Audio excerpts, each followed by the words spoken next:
ce soir, je voulais vous parler des miracles. Le but de ce message, c'est de faire grandir notre foi dans les miracles de Dieu. Parce que Dieu est un Dieu de miracles. Il a tout fait par des miracles. Il n'a pas arrêté de faire des miracles depuis qu'il a créé le monde. La création du monde, c'est un miracle. Vous savez comment Dieu a créé le monde? En prononçant une parole, et puis là où il n'y avait rien avant, le monde est venu. Les oiseaux, les fleurs. Vous savez comment il a créé l'homme? Par un miracle. Il a pris de la terre, il a fait une représentation d'homme, il a soufflé son souffle dans les narines de cet homme, et il y a un miracle qui s'est produit. Il est devenu un être vivant. Comment Jésus est venu sur la terre? Par un miracle. Marie a conçu Jésus par un miracle puissant du Saint-Esprit. Comment Jésus est ressuscité? Par un grand miracle, c'est peut-être le plus grand des miracles, la résurrection du Seigneur Jésus, de savoir qu'aujourd'hui, Jésus-Christ est vivant, qu'il n'est plus dans la tombe et qu'il est vraiment ressuscité pour toujours. Donc Dieu est un Dieu de miracles. Le ministère de Jésus a été un ministère de miracles. Le ministère de l'Église, au début, quand elle n'était pas endormie et incrédule, le ministère de l'Église, c'était un ministère de signes, de prodiges et de miracles. Et partout où il y a eu un réveil spirituel, le Seigneur a recommencé à agir par des miracles. Alors il y a des raisons à cela. Et ce soir, je voudrais voir dans la parole du Seigneur pourquoi Dieu fait des miracles et pourquoi il nous demande d'en faire en son nom. Parce qu'il nous demande d'en faire en son nom. Je vais, pour commencer, lire en introduction Marc 16, et j'y reviendrai après, mais je préfère commencer par lire un court passage dans l'évangile de Marc au chapitre 16. Au verset 15, Jésus dit à ses disciples, « Allez par tout le monde et prêchez la bonne nouvelle à toute la création. Celui qui croira et qui sera baptisé sera sauvé, mais celui qui ne croira pas sera condamné. » Voici les quoi? Les miracles. Bon, le Seigneur annonce que ceux qui croiront en son nom, ça veut dire ceux qui croient qu'il est venu en chair et qu'il a fait ce qu'il a fait sur la croix et qu'il nous a rachetés par son sang et qu'ils l'ont reçu comme Seigneur et Maître, Jésus leur dit, voici les miracles qui accompagneront ceux qui auront cru. C'est pas normalement nous qui devons chercher les miracles, c'est les miracles qui nous cherchent. Ce sont les miracles qui nous cherchent, qui doivent nous chercher, parce qu'il est dit, voici les miracles qui accompagneront ceux qui auront cru. Alors vous voyez, celui qui a cru, là, il marche, et qui est-ce qui l'accompagne? Les miracles de Dieu. Et quels sont ces miracles? Il en donne là une petite liste, puisqu'il y en a bien d'autres. Ce sont tous les miracles qui se sont manifestés dans la vie de Jésus qui doivent accompagner ceux qui auront cru. En mon nom, ils chasseront les démons. Chasser les démons, c'est un miracle. Ils parleront de nouvelles langues. Ça aussi, c'est un miracle. On n'a peut-être pas l'habitude de considérer le parler en langue nouvelle comme un miracle, mais c'est un miracle du Seigneur, du Saint-Esprit. C'est une langue surnaturelle, un miracle. Donc, tu peux déjà faire tous les jours des miracles en parlant en langue. Alléluia. Et il se passe des choses quand tu parles en langue. Tu t'édifies toi-même et tu parles à Dieu dans une langue céleste. Ils saisiront des serpents. Il ne précise pas dans quel contexte ils vont les saisir, mais ils saisiront des serpents et bien entendu les serpents ne leur feront pas de mal. S'ils boivent quelques breuvages mortels, il ne leur fera point de mal. Ils imposeront les mains aux malades et les malades seront guéris. Et comme le Seigneur parle de miracles dans l'imposition des mains aux malades, il veut vraiment que ce soit manifesté d'une manière surnaturelle. Un miracle, c'est quelque chose de surnaturel. Si ton frère ou ton mari ou ta femme a une grippe, que tu lui imposes les mains et que 3 semaines après des souffrances énormes et 3 semaines dans le lit, elle guérit, c'est pas un miracle ça. Ça, c'est la nature, normale. Mais si il ou elle se relève instantanément dès que tu lui as posé les mains, alors ça c'est un miracle. Et Jésus dit, voici les miracles qui accompagneront ceux qui auront cru en lui, en Jésus. Nous avons cru en Jésus-Christ, nous devons nous attendre à ce que des miracles nous suivent.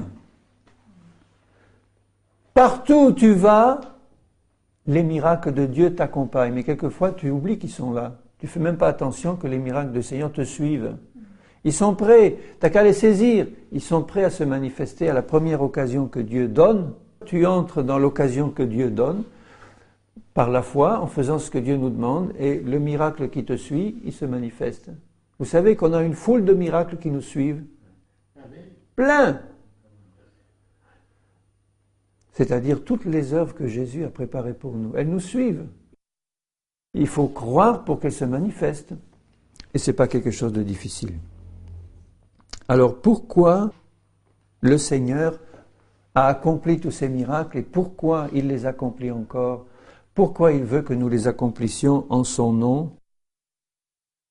J'ai relevé un certain nombre de raisons, une dizaine de raisons, mais uniquement dans le Nouveau Testament. Dans l'Ancien Testament, il y en a encore des listes et des listes. Je me suis dit, si je commence à faire une étude sur l'Ancien Testament, c'est 10 messages qu'il nous faudrait, mais là, en un message, on peut voir dans le Nouveau Testament, puisque nous sommes dans la Nouvelle Alliance déjà, on peut voir pourquoi le Seigneur faisait des miracles, donc pourquoi nous devons en faire. Rappelez-vous toujours que quand Jésus faisait des miracles, c'était pas parce qu'il était et qu'il est un être unique et exceptionnel, c'est parce qu'il est aussi notre modèle et il veut que nous fassions comme lui. Les œuvres que je fais, vous les ferez aussi, dit le Seigneur, par la foi. Alors la première et plus importante des raisons dans le Nouveau Testament pour laquelle le Seigneur Jésus faisait des miracles, c'est pour prouver qu'il est le Messie, le Fils de Dieu.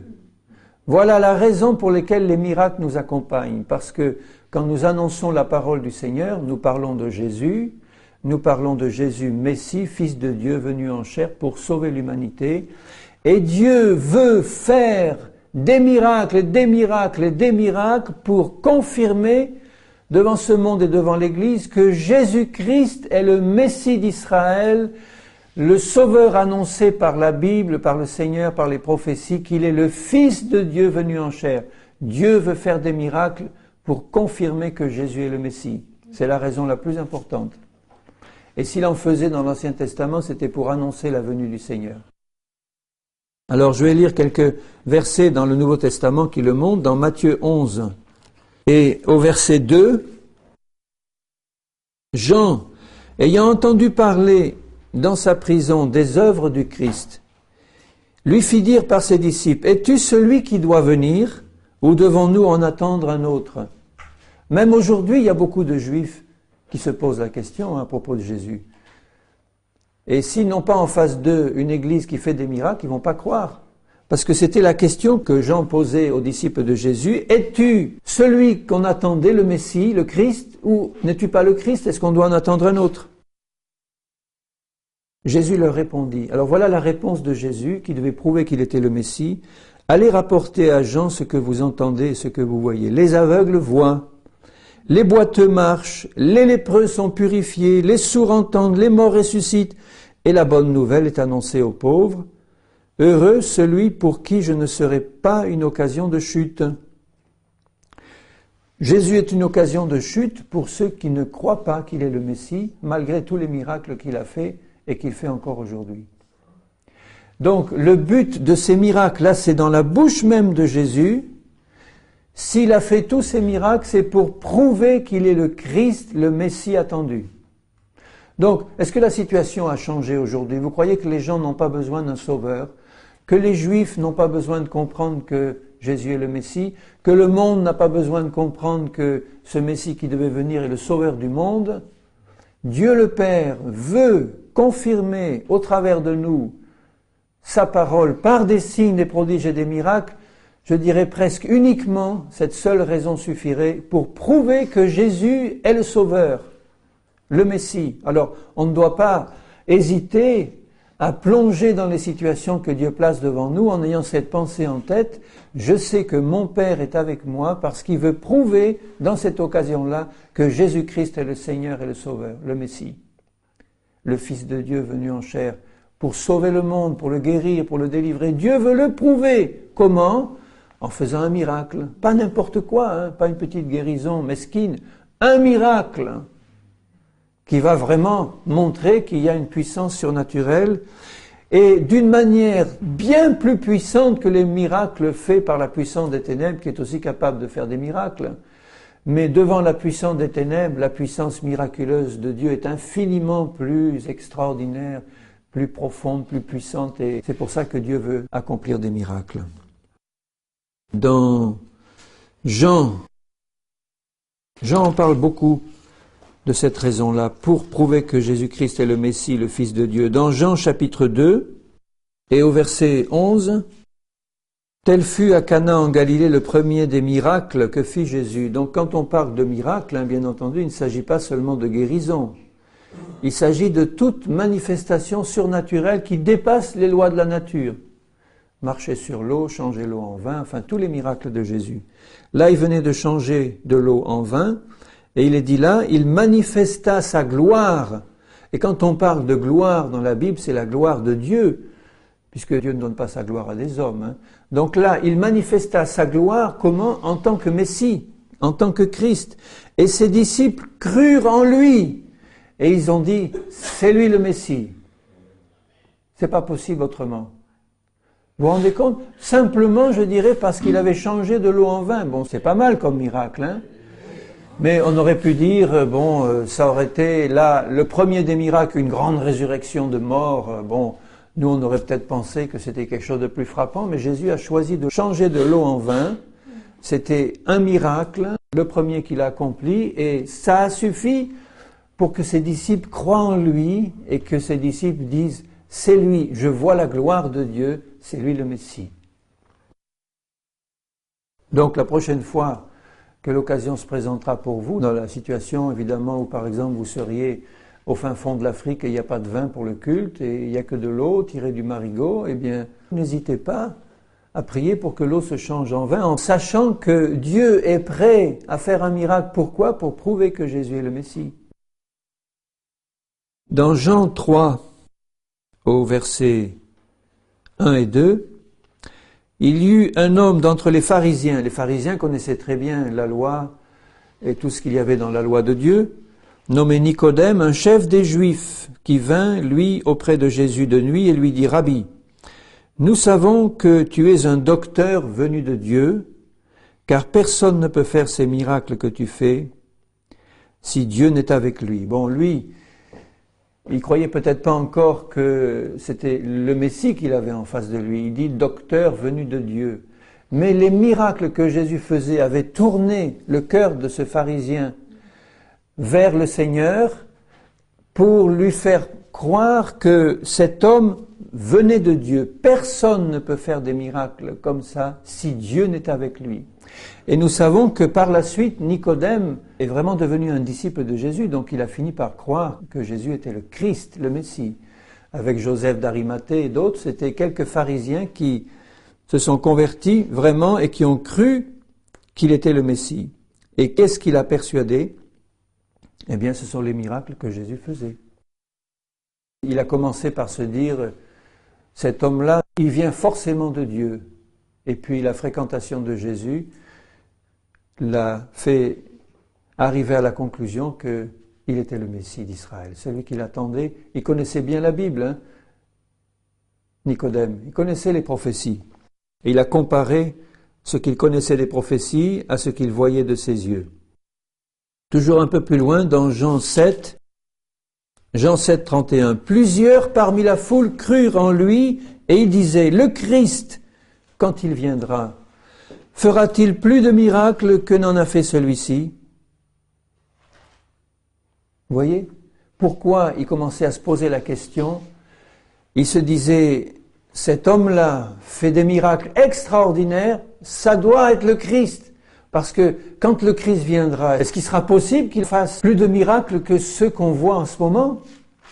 Et c'était les miracles qui leur faisait penser qu'il devait être le Christ. Alléluia.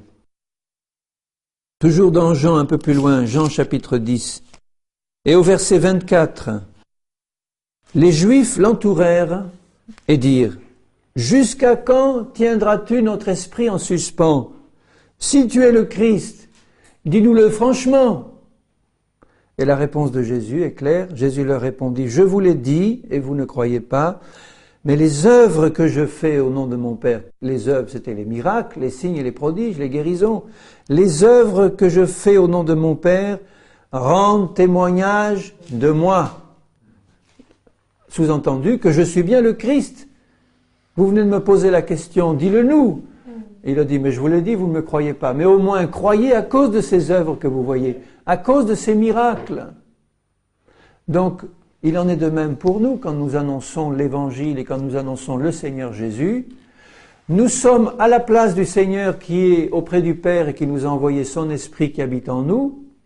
Et le Saint-Esprit est prêt à confirmer la même parole par les mêmes signes, prodiges et miracles pour glorifier Jésus et prouver aux yeux du monde qu'il est vraiment le Messie d'Israël et le Sauveur du monde. C'est le même. Alléluia. Dans Jean 20 et au verset 30, alors là c'est clair et net, Jean 20 verset 30, Jésus a fait encore en présence de ses disciples beaucoup d'autres miracles qui ne sont pas écrits dans ce livre, mais ces choses ont été écrites afin que vous croyiez que Jésus est le Christ, le Fils de Dieu, et qu'en croyant vous ayez la vie en son nom. C'est toujours valable aujourd'hui. Jésus a fait beaucoup de miracles pour que nous croyions qu'il est le Christ, le Fils de Dieu. Et Jésus veut faire aujourd'hui beaucoup de miracles pour que le monde, pour que l'Église aussi croie que Jésus est vraiment le Fils de Dieu. Parce qu'il y a bien des portions de l'Église visible où on ne croit plus tellement que Jésus est le Seigneur et le Sauveur vivant. Et qu'en croyant, vous ayez la vie en son nom. Dans Acte 2, juste après la page suivante, et au verset 22, Acte 2, 22, dans le discours de Pierre le jour de la Pentecôte. Donc, tout à fait au début de ce discours, un petit discours tout simple, au verset 22, Pierre leur dit, « Hommes israélites, écoutez ces paroles. Jésus de Nazareth, cet homme à qui Dieu a rendu témoignage devant vous par des miracles, des prodiges et des signes qu'il a opérés par lui au milieu de vous, comme vous le savez vous-même. » Et un peu plus loin, il dit, au verset 36, « Que toute la maison d'Israël sache avec certitude que Dieu a fait Seigneur et Christ, ce Jésus que vous avez crucifié, dont il vient de parler en disant, Dieu lui a rendu témoignage par des signes, des prodiges et des miracles. » Vous croyez que Dieu le Père ne veut pas rendre témoignage aujourd'hui que Jésus est le Christ et le Fils de Dieu par les mêmes signes, prodiges et miracles? Amen, pareil, exactement pareil. Dans le cœur de Dieu le Père, il y a un désir ardent, comme il est compatissant le Seigneur, il y a un désir ardent de répondre aux misères de ce monde par des guérisons et des miracles. Mais le premier désir du cœur du Père, c'est de prouver que celui qu'il a envoyé, Jésus son Fils, est vraiment le Sauveur du monde et le Christ, le Messie. Et rien que pour ça, il est prêt à faire de grands prodiges et de grands miracles. Et nous ne devons pas hésiter à le croire. Amen. Amen. Bon. Ben, on sera mis à l'épreuve. Mais Dieu sera avec nous. Alléluia. Alors la deuxième raison, qui est aussi associée à la première, mais la deuxième raison, c'est pour prouver que le Père aime le Fils et qu'il est vraiment un avec lui. Bon, c'est la conséquence de ce que je viens de dire, pour prouver que Jésus est le Fils de Dieu et qu'il est le Christ et le Messie, mais c'est aussi pour prouver la relation particulière qu'il y a entre le Père et le Fils, pour nous encourager dans ce même type de relation, nous. Il est plus facile pour nous d'avoir une relation au début de notre conversion avec Jésus qu'avec le Père. Mais quand nous avons la révélation que Dieu nous aime comme il aime Jésus-Christ, Et quand nous avons la révélation que Dieu a fait des miracles pour prouver combien il aimait le Fils et combien il était un avec lui, eh bien ça c'est fait pour stimuler notre foi, pour nous montrer combien Dieu le Père veut nous prouver qu'il nous aime en Jésus-Christ et qu'il est un avec nous en Jésus-Christ en faisant des miracles. Par nous. Alors, plantez bien cette raison-là dans votre cœur, parce qu'elle est vraiment importante. Il ne s'agit pas simplement de croire, d'accord Seigneur, tu as envoyé Jésus, le Messie, c'est le Fils de Dieu, etc., je le crois de tout mon cœur, mais Dieu veut nous faire rentrer nous-mêmes personnellement dans une relation de même type avec lui, notre Papa céleste, pour qu'il prouve, comme il a aimé Jésus et qu'il a montré par les miracles qu'il était un avec lui, Dieu va prouver aussi par la même occasion qu'il nous aime comme il a aimé Jésus et qu'il est un avec nous en Jésus-Christ. Regardez dans le chapitre 5 de Jean, je vais lire à partir du verset 19, Jean 5, 19. Jésus reprit donc la parole et leur dit, en vérité, je vous le dis, le Fils ne peut rien faire de lui-même. Il ne fait que ce qu'il voit faire au Père. Et tout ce que le Père fait, le Fils aussi le fait pareillement. Et n'oublions pas que nous sommes aussi des fils et des filles du Seigneur en Christ. Car le Père aime le Fils et il lui montre tout ce qu'il fait. Et il lui montrera des œuvres plus grandes que celles-ci, afin que vous soyez dans l'étonnement. Car comme le Père ressuscite les morts et donne la vie, ainsi le Fils donne la vie à qui il veut. Donc Jésus annonce clairement ceci. Il dit, parce que le Père aime le Fils, il va vous montrer des œuvres grandioses. Et nous savons quelles sont les œuvres de Jésus, des miracles, des signes, des prodiges, des guérisons. Parce que le Père aime le Fils et il lui montre tout ce qu'il fait. Le Père nous aime comme il aime Jésus-Christ. Si nous avons cette pensée dans le cœur et que nous y croyons, notre Père céleste va nous montrer aussi tout ce qu'il fait et il va nous introduire dans les œuvres de Jésus pour lesquelles nous avons été créés. C'est la volonté de Jésus de nous faire faire les mêmes œuvres que lui. Pourquoi ? Parce que le Père t'aime et il m'aime. Donc il veut se servir de toi pour faire des miracles, les mêmes que Jésus. Tu te réveilles un peu de ton sommeil, oui.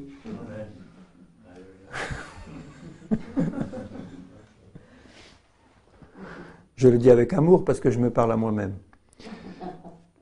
Et celui qui n'honore pas le Fils n'honore pas le Père qui l'a envoyé. Dans Jean 14, un peu plus loin, là je parle à l'église de Jésus-Christ. Jean 14, je lis à partir du verset 10. C'est Philippe qui dit « Montre-nous le Père ». Et il y a bien des gens qui nous diront « Mais montre-nous Dieu ». Montre-nous Dieu, comment ? Par des miracles. « Ne crois-tu pas que je suis dans le Père et que le Père est en moi ? Et le Père n'est-il pas en nous aussi ? Par Jésus, le Père, le Fils et le Saint-Esprit sont en nous.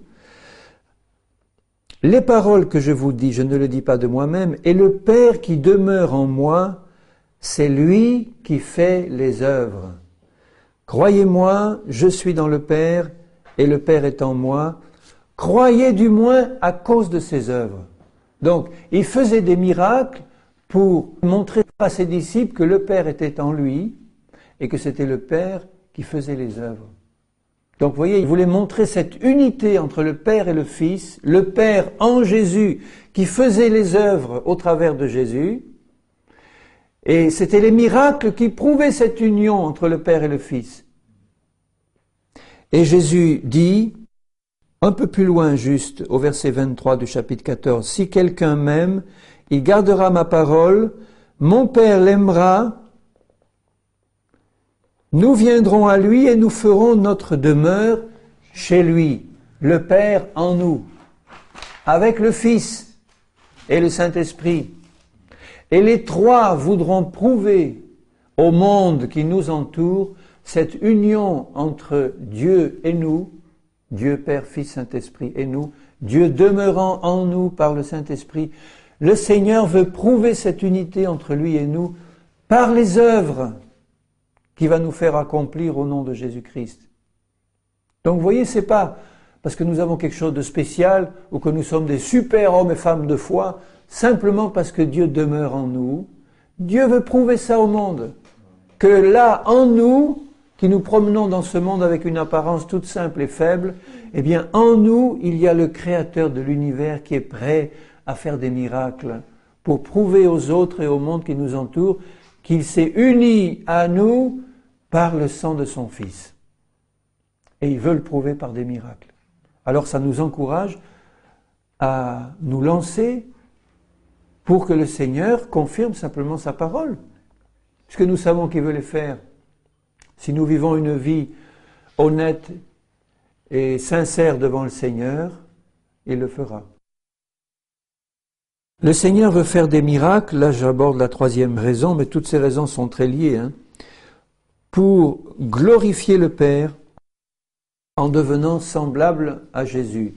Le Seigneur veut que nous fassions les mêmes œuvres que Jésus, c'est-à-dire les miracles, pour glorifier le Père. Pour glorifier le Père. Le Père veut glorifier le Fils par des miracles, mais Dieu veut que le Fils fasse des miracles pour glorifier le Père. Il en est de même pour nous. Nous qui sommes appelés à être semblables à Jésus, nous devons faire des miracles pour glorifier le Père qui habite en nous. Et le Père veut faire des miracles pour nous glorifier en Jésus-Christ, pas indépendamment du Seigneur. Dans Jean 14, 12, Jésus dit, Jean 14, 12, « En vérité, je vous le dis, celui qui croit en moi fera aussi les œuvres que je fais, et il en fera de plus grandes parce que je m'en vais à mon Père. Et tout ce que vous demanderez en mon nom, je le ferai. Pourquoi ? Afin que le Père soit glorifié dans le Fils, dans lequel nous sommes. » Donc il dit, encore une raison bien précise, demandez, vous recevrez, je vous appelle à faire les mêmes miracles que moi. Pourquoi ? Pour que le Père soit glorifié. Dans le Fils, bien sûr, puisque c'est au nom de Jésus, il le précise là, tout ce que vous demanderez à mon nom, je le ferai pour que le Père soit glorifié. Donc la prochaine fois que tu vois un malade devant toi, vas-y par la foi, parce que tu sais que le Père qui est en toi veut glorifier le Fils au nom duquel tu pries, et le Fils veut répondre à la prière que tu fais en son nom pour glorifier le Père par le Saint-Esprit. Tu es bardé de bonnes raisons de faire des miracles au nom du Seigneur. Alléluia. 4. Le Seigneur veut faire des miracles pour prouver que le message que nous annonçons est vrai et vient de Dieu, que notre prédication est vraie, et pour attirer l'attention des gens sur le message de l'Évangile. Donc c'est une seule et même raison que j'ai groupée là.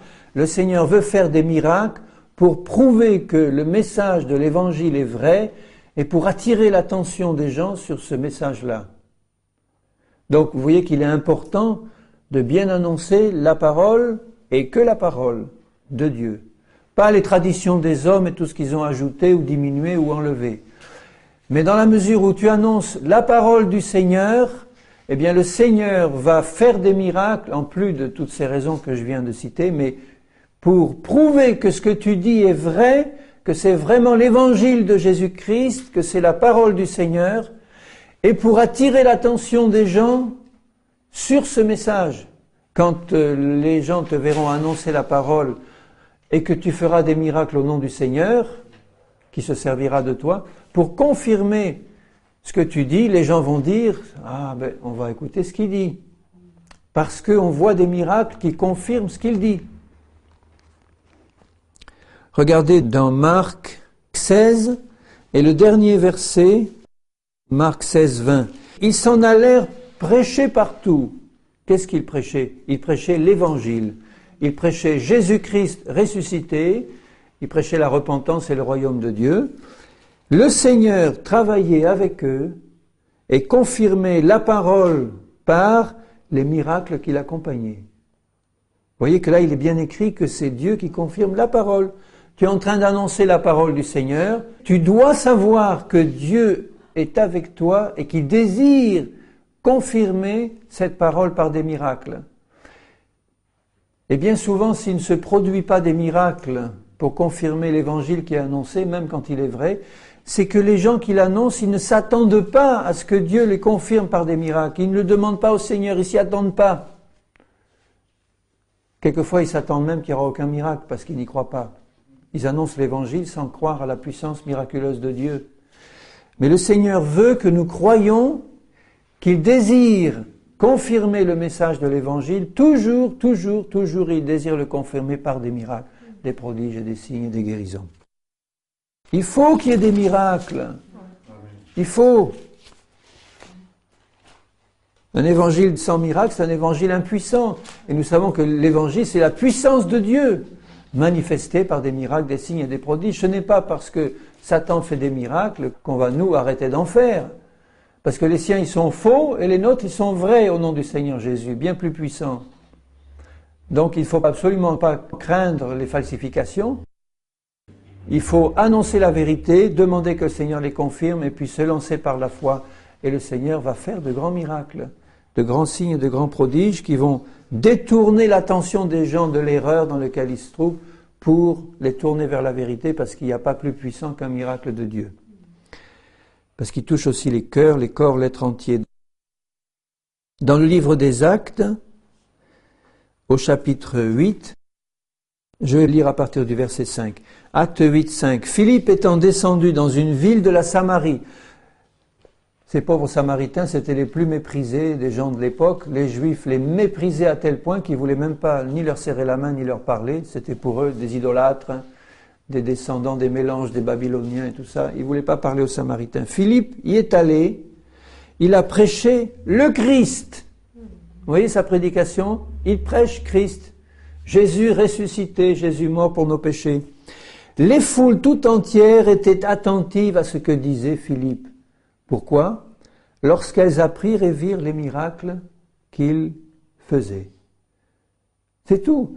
Il faisait des miracles, du coup, les foules étaient attentives à ce qu'il disait.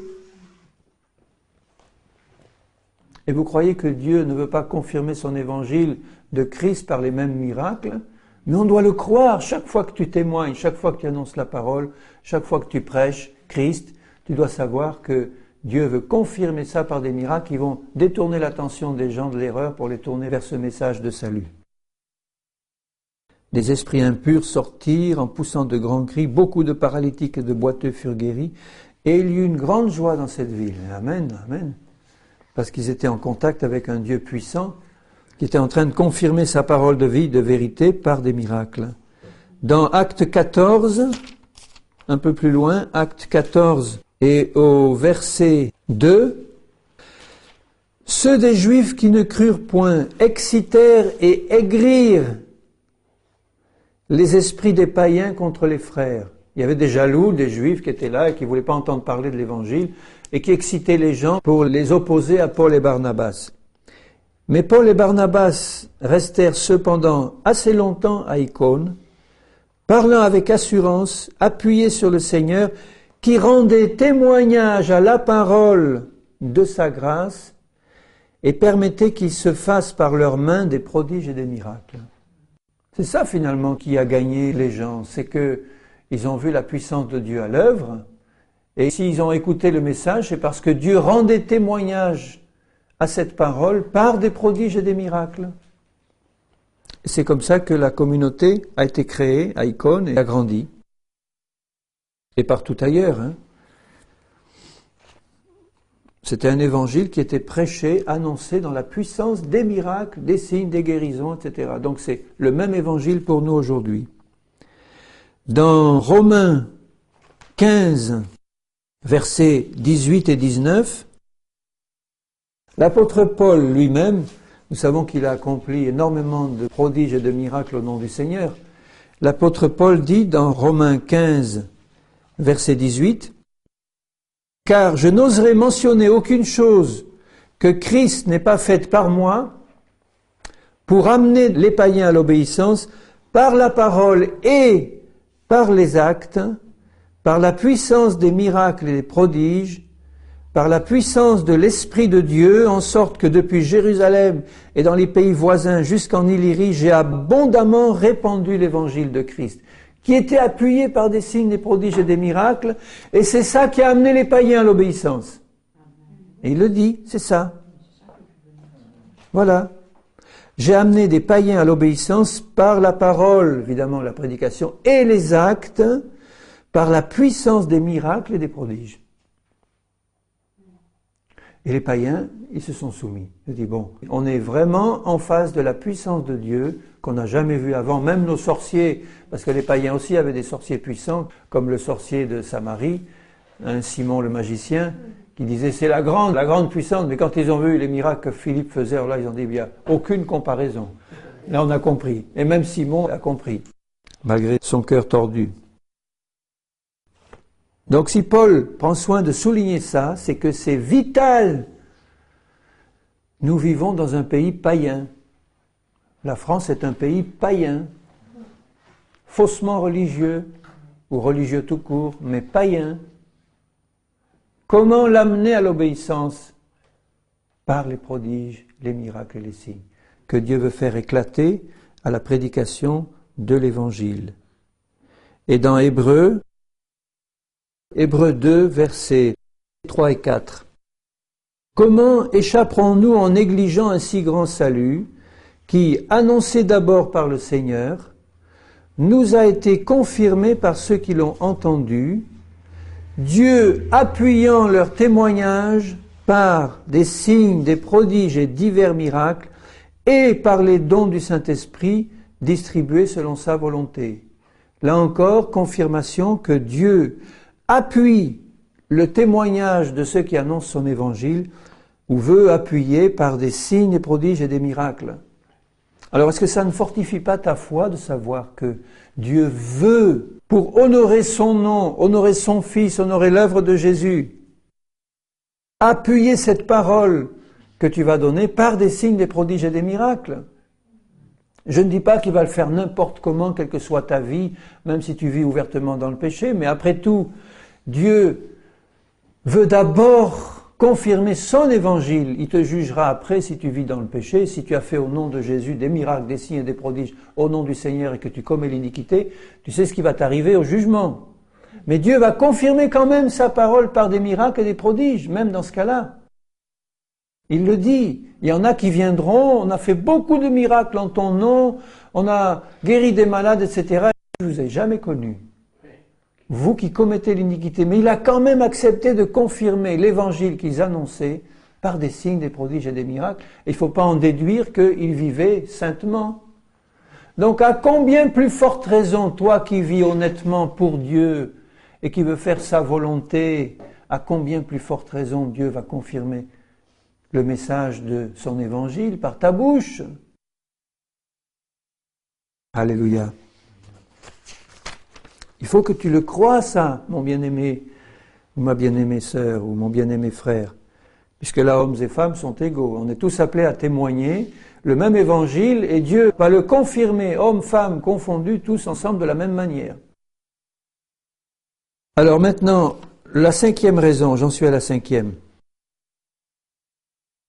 Pour que le nom de Jésus soit glorifié. On a vu que le nom du Père devait être glorifié, que Dieu veut confirmer son message. Et pour que l'on puisse bien parler de Jésus, quand on fait des miracles en son nom. Dans Marc 9, 39, « Ne l'en empêchez pas, répondit Jésus. » C'était quelqu'un qui faisait des miracles au nom de Jésus, mais qui ne suivait pas les autres. Il était un peu indépendant. Alors les autres voulaient l'arrêter et lui dire « Mais il faut qu'il vienne avec nous. Et on n'est pas dans la même église. » Jésus dit, ne l'en empêchez pas, car il n'y a personne qui faisant un miracle en mon nom puisse aussitôt après parler mal de moi. qui n'est pas contre nous est pour nous. Donc Jésus dit bien, tu vois, un tel, ils sont peut-être pas de ton troupeau, de ton église, ta dénomination, ta tendance, ta sensibilité, etc. Mais il fait des miracles au nom de Jésus. Eh bien celui-là, il est impossible qu'il parle mal de moi. Laisse-le faire. Il est en train de me glorifier par les miracles qu'il est en train de faire, et parce qu'il fait des miracles au nom du Seigneur Jésus, il ne va pas mal parler de moi. Qui n'est pas contre nous et pour nous. Jésus est large d'esprit. La 6e raison, c'est pour que les prophéties ou ce que les prophètes ont annoncé soit accompli. C'est une autre raison importante. Dieu a donné dans la Bible un grand nombre de prophéties annonçant un Messie glorieux. Regardez, ne serait-ce que Ésaïe 53, Ésaïe 61, où il est dit « L'Esprit de l'Éternel est sur moi, car Dieu m'a oint pour... » Et puis suit une longue liste de miracles.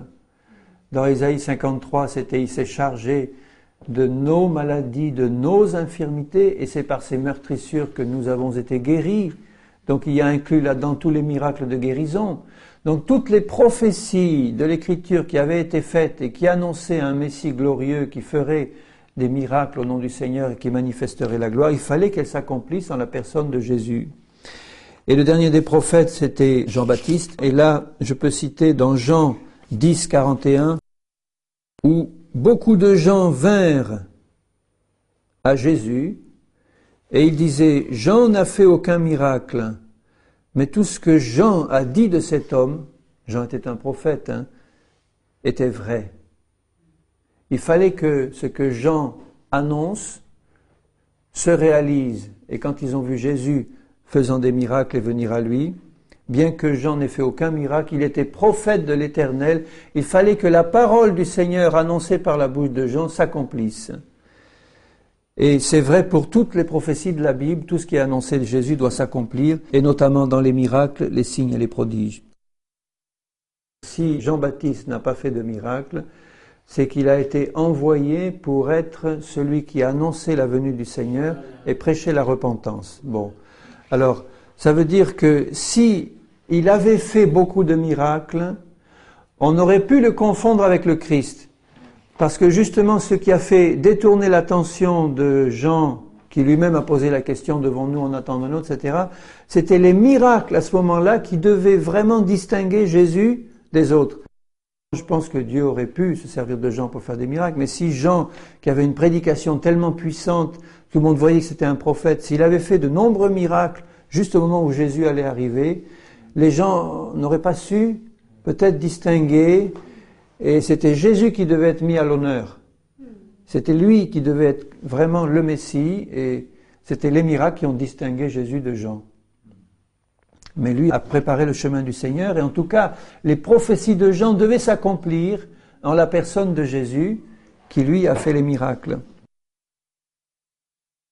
Dans Jean 2, 18, les Juifs prenant la parole lui dirent « Quel miracle nous montres-tu pour agir de la sorte ?» Puisqu'il avait pris un fouet, Jésus, pour renverser les tables des changeurs, etc.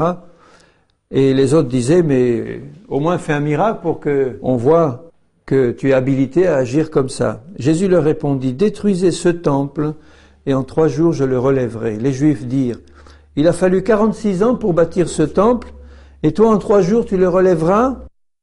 Il parlait du temple de son corps. C'est pourquoi, lorsqu'il fut ressuscité des morts, ses disciples se souvinrent qu'il avait dit cela, et ils crurent à l'écriture et à la parole que Jésus avait dite. Qu'est-ce qui a fait croire à l'écriture? C'était le miracle de la résurrection de Jésus. Donc il en est de même pour tous les miracles du Seigneur. Celui-là, c'est le plus grand de tous les miracles, la résurrection de Jésus. Mais elle était annoncée par l'écriture, par les prophètes, etc. Et c'est lorsque ce miracle s'est accompli que les disciples ont fini par croire à l'écriture, puisqu'ils ne croyaient pas. Même quand Jésus annonçait qu'il allait ressusciter, ils ne le croyaient pas. Mais quand le miracle s'est accompli, ils ont cru. Avec un peu de peine, il est vrai au début, mais ils ont cru. Il fallait vraiment ce miracle formidable. Maintenant, Je suis à la 7e raison. Dieu veut faire des miracles par toi, et Dieu en a fait par Jésus dans la Bible, pour stimuler et transmettre la foi. Bon, c'est vrai que les miracles ne suffisent pas toujours à transmettre la foi. Il y a des gens qui peuvent voir le plus grand des miracles sous leurs yeux, ils ne vont pas croire. Il est vrai aussi que la foi vient de ce que l'on entend, et ce que l'on entend vient de la parole de Christ. Mais la parole de Christ accomplit des miracles, beaucoup de miracles.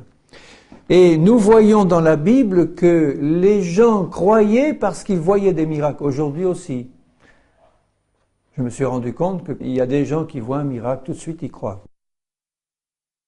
Dans Jean 4, verset 45, « Quand il arriva en Galilée, il fut bien reçu des Galiléens qui avaient vu tout ce qu'il avait fait à Jérusalem pendant la fête, car eux aussi étaient allés à la fête. » Bon, pourquoi est-ce qu'ils ont bien reçu Jésus? Ils étaient bien disposés envers lui, parce qu'ils avaient vu tout ce que Jésus avait fait.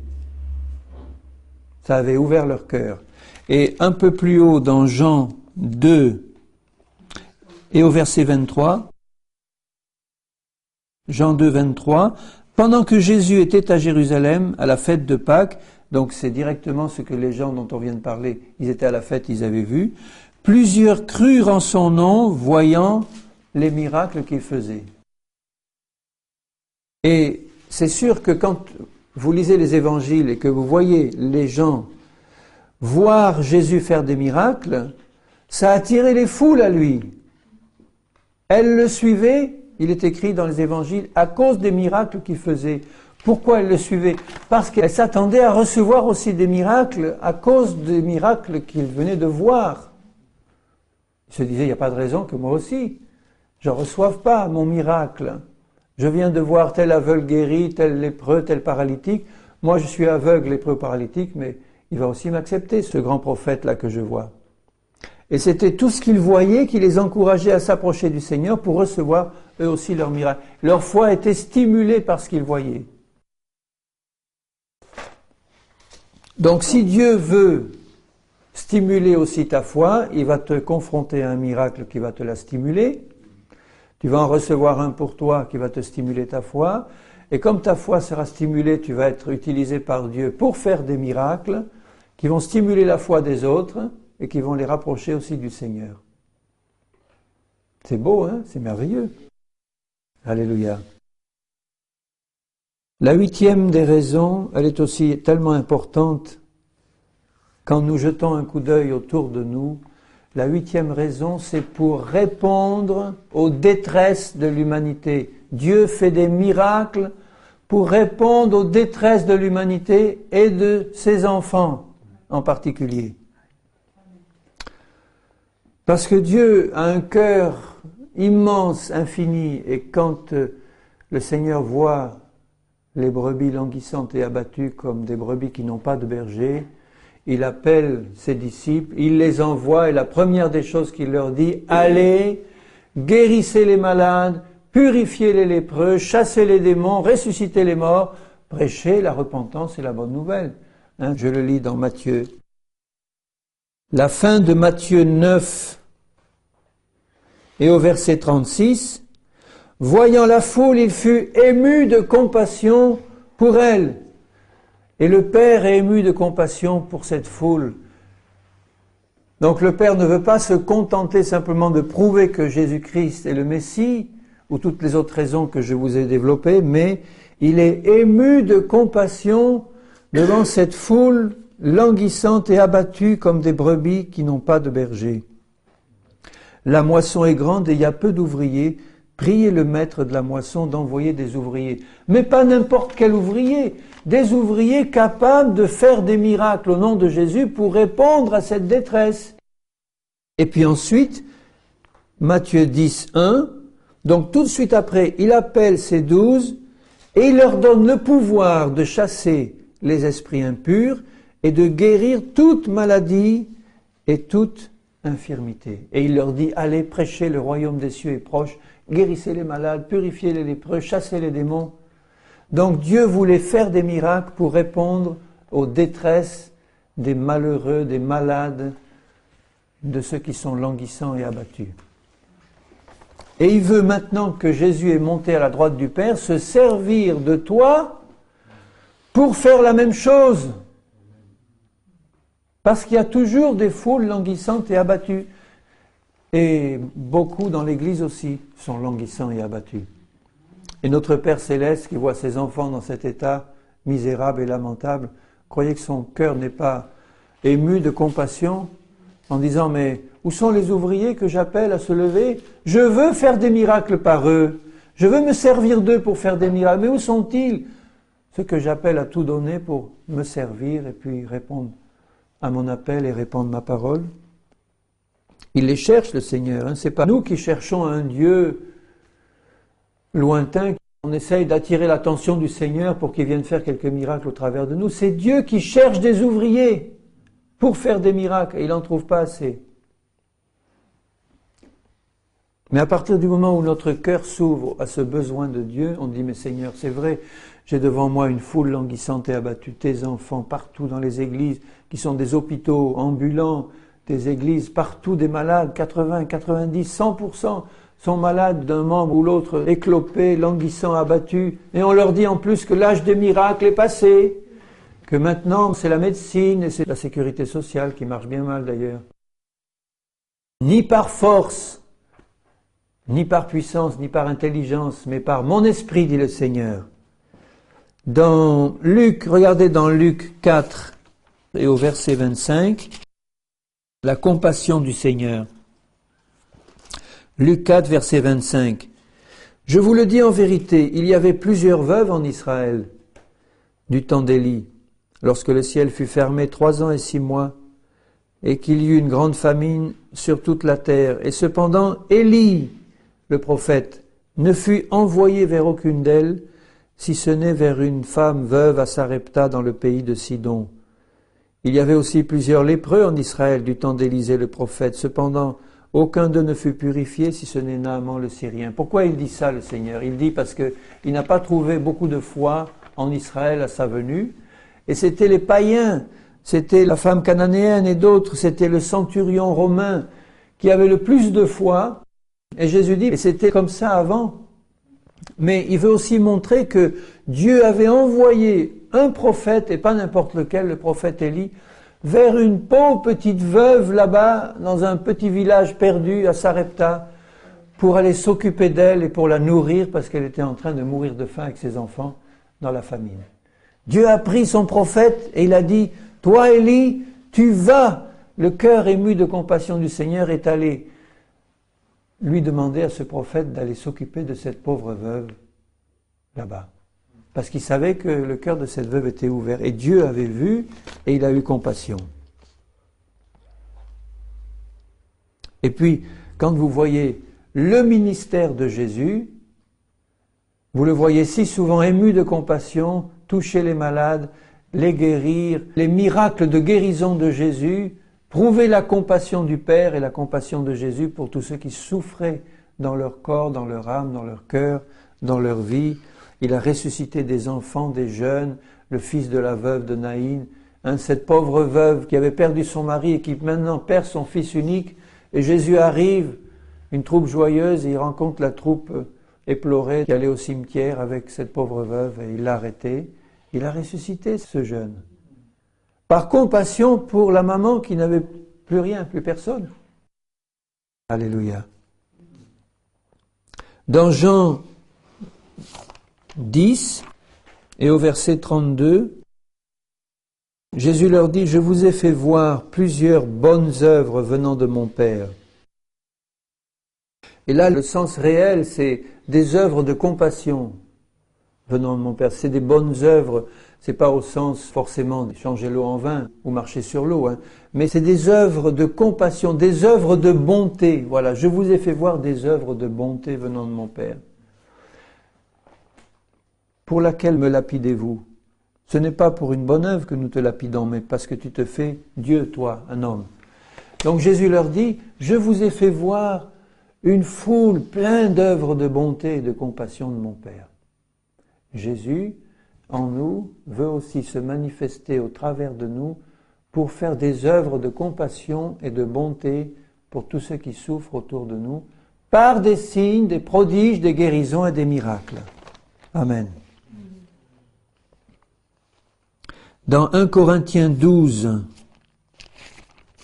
alors là il s'agit de l'Église du Seigneur Jésus, dans 1 Corinthiens 12 et au verset 7, alors il parle à l'Église de Jésus dont nous faisons partie. Et il dit, à propos des dons spirituels qui sont tous des dons de puissance surnaturelle, il dit, or à chacun de nous, chrétiens, la manifestation de l'Esprit est donnée. Quand il parle de manifestation de l'Esprit, c'est une manifestation de puissance, des dons, est donnée pour l'utilité commune. C'est aussi la compassion du Seigneur. Quand il parle d'utilité, c'est pour l'édification, pour la guérison, pour la délivrance. C'est ça qui nous est utile quand nous avons des besoins. C'est d'avoir des dons qui manifestent la puissance de Dieu pour nous apporter le miracle dont nous avons besoin. Et quand on voit la suite, il donne en effet à l'un, par l'Esprit, une parole de sagesse, à l'autre une parole de connaissance par le même Esprit, à un autre la foi par le même Esprit, à un autre le don des guérisons par le même Esprit, à un autre le don d'opérer des miracles, à un autre la prophétie, le discernement des esprits, la diversité des langues qui est aussi un miracle, l'interprétation des langues, etc. Un seul et même Esprit opère toutes ces choses, les distribuant à chacun en particulier comme il veut. Ça veut dire que nous qui sommes enfants de Dieu, nous devons savoir dans notre cœur que Dieu veut se servir de nous pour faire des miracles ou des œuvres de puissance, des signes, des prodiges, des œuvres surnaturelles, des révélations, des paroles de connaissance, chasser des démons, etc., pour l'utilité de l'Église de Jésus-Christ. Là, il parle à des chrétiens. Donc c'est la compassion de Jésus pour son peuple qui va se manifester par les dons de l'Esprit, y compris le don des miracles, le don des guérisons, etc. Et tous les dons. Alléluia. Et juste à la fin du chapitre, il dit aussi, au verset 28, le même chapitre, Dieu a établi dans l'Église, premièrement les apôtres, secondement les prophètes, troisièmement les docteurs, ensuite ceux qui ont le don des miracles, puis ceux qui ont les dons de guérir, de secourir, de gouverner, de parler diverses langues, etc. Aspirez à ces dons-là, aux dons les meilleurs, à l'amour, etc. Donc vous voyez que le Seigneur veut édifier, consoler, guérir son Église par des dons spirituels et il dit qu'il en a distribué à chacun pour l'utilité commune. Qu'est-ce qu'il t'a donné à toi ? Qu'est-ce que tu désires dans ton cœur, en tant qu'ouvrier du Seigneur, exercer comme don de puissance pour manifester la gloire de Dieu ? Hein ? Alléluia.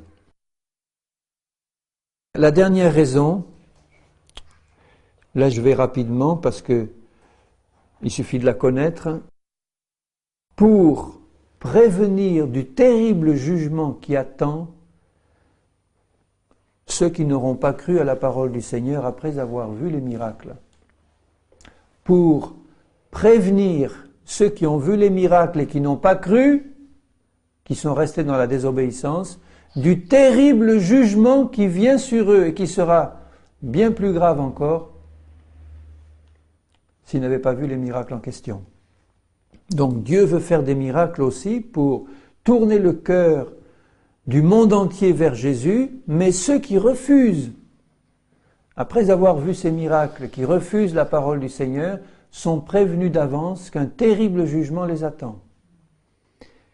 Et c'est aussi pour cela que Dieu veut faire des miracles.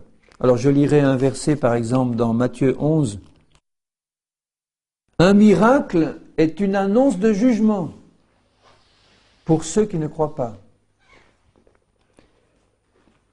Matthieu 11, 22.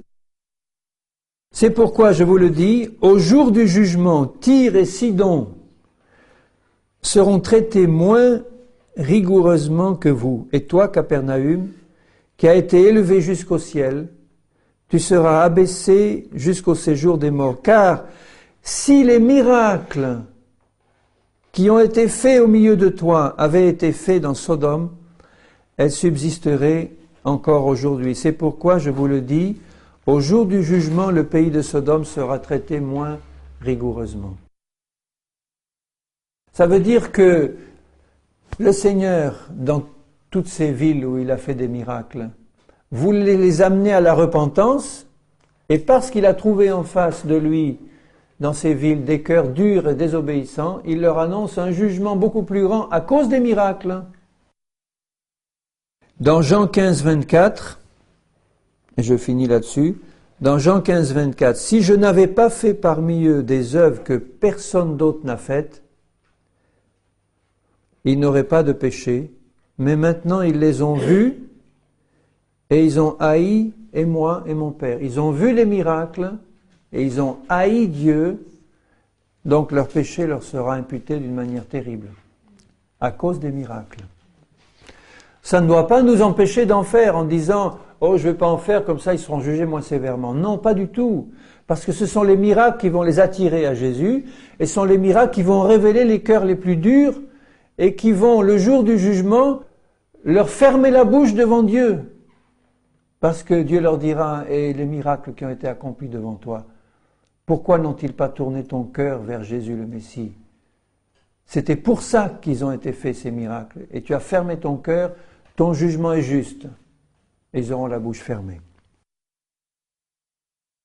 Alors maintenant, si nous, enfants de Dieu, nous avons décidé de donner notre vie au Seigneur, pour vivre saintement dans l'obéissance, ce qui est de loin le plus important, pour être décidés à marcher fidèlement avec Dieu, nous devons savoir que Dieu a toutes les raisons dont je viens de parler, de vouloir se servir de nous pour annoncer sa parole avec de nombreux miracles et de nombreux prodiges et de nombreux signes.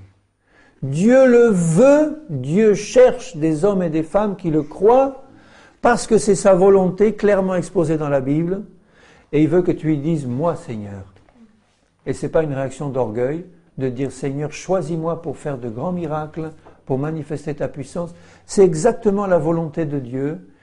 Et si tu as le cœur bien disposé envers Dieu, ce qui est absolument nécessaire, bien sûr, Dieu va travailler dans ton cœur pour te faire comprendre que ces miracles que tu fais, tu ne les fais pas en fonction de tes vertus personnelles ou de la sainteté que tu as atteinte dans ta vie chrétienne, mais uniquement pour honorer Jésus et son œuvre, honorer le Père, honorer le Fils, le Saint-Esprit, pour attirer des âmes au Seigneur, attirer des âmes au salut.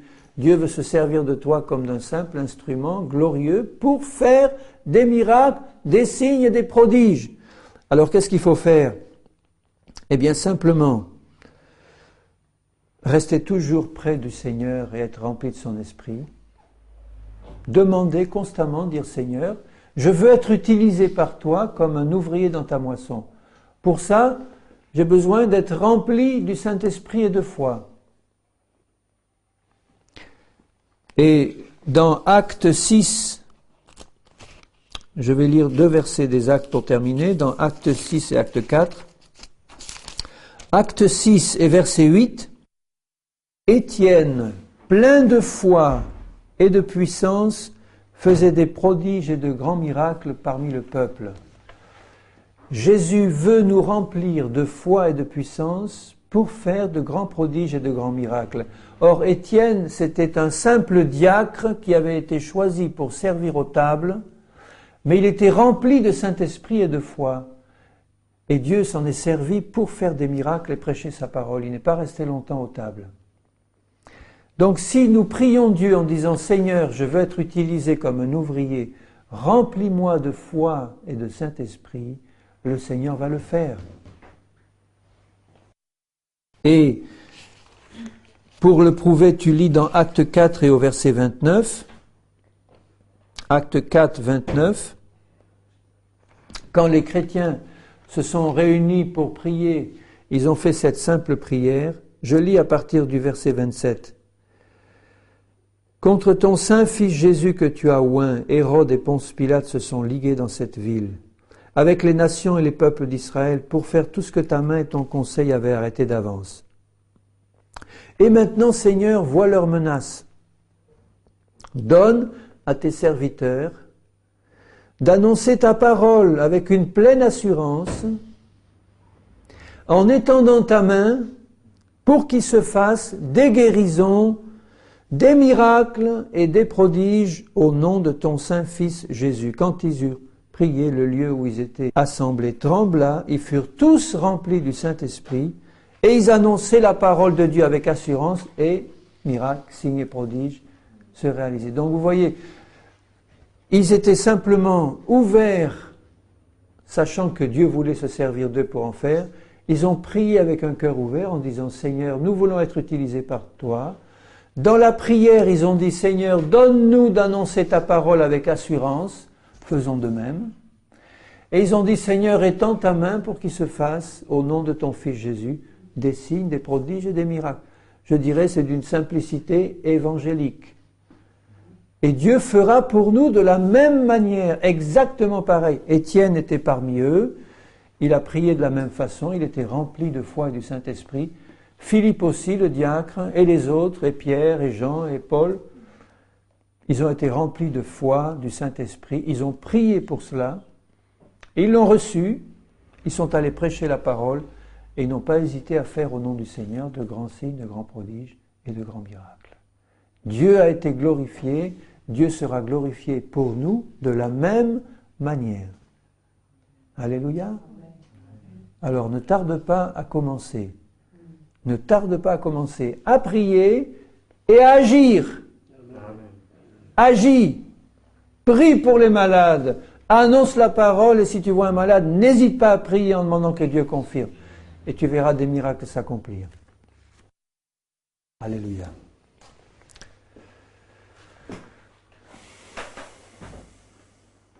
Seigneur, je suis tellement heureux de servir un papa comme toi, un Dieu tout-puissant qui est à la fois mon papa, mon Seigneur, mon Maître, mon glorieux Sauveur. Seigneur, je suis reconnaissant que tu m'aies rappelé par ces paroles à quel point tu veux glorifier ton nom par des signes, des prodiges et des miracles, et à quel point tu veux rendre témoignage à Jésus ton Fils et à ta parole sainte par des miracles véritables, des signes et des prodiges. Seigneur, donne-nous d'annoncer cette parole avec assurance et étends ta main pour qu'il se fasse des guérisons au milieu de nous, des signes, des prodiges. Sers-toi de nous pour cela, Seigneur. Je m'attends à toi. Je m'attends à toi pour que tu en fasses ici, maintenant, au milieu de nous. Que tu en fasses, Seigneur, chaque fois que tu nous le montreras, quand nous annonçons ta parole et que nous voyons l'occasion que tu présentes. Seigneur, je m'attends à toi. Fortifie-nous dans cette foi et glorifie-toi, mon Père, au nom de Jésus. Amen.